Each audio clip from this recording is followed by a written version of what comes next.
ครับผมเมื่อวานนะครับก็ตอนนี้ก็ยืนอยู่ที่งานดอกเซี่ยวบานเนาะก็เป็นงานประจำปีของสุดที่ฟ้าจังหวัดเชียงรายก็วันนี้ก็รู้สึกดีใจนะครับที่ได้พาทุกคนมาเที่ยวงานดอกเซี่ยวบานซึ่งตัวผมเองก็ไม่เคยมาอันนี้ก็เป็นครั้งแรกเนาะก็รู้สึกตื่นเต้นนะครับก็ตอนนี้ก็ประมาณ8 โมงกว่าจะ9 โมงเนาะก็ผู้คนยังมาไม่เยอะนะครับแต่เห็นเพื่อนๆเล่าว่างานดอกเซี่ยวบานที่นี่นะครับคนมาเที่ยวเยอะมากเลยก็คนที่มาเที่ยวส่วนใหญ่ก็จะเป็นทั้งคนม้งคนไทยนักท่องเที่ยวเนาะและรวมไปถึงเพื่อนบ้านนะครับม้งลาว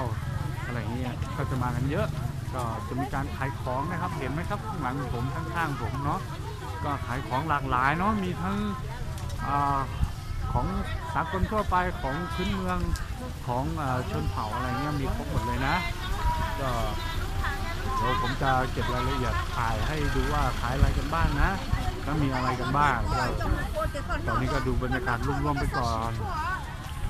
ก็ตอนนี้หนาวเย็นมากนะครับที่คนยังไม่ค่อยมาเพราะอากาศมันหนาวเย็นมากเลยตัวผมเองก็ยังสั่นอยู่เลยครับ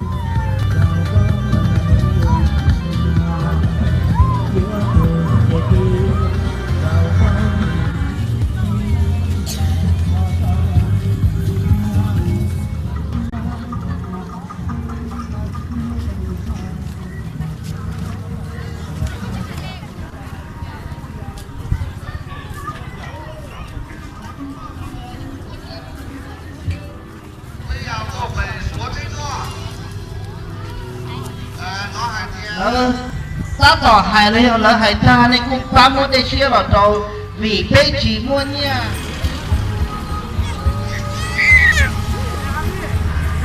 ผมว่ายนักกล้องเลย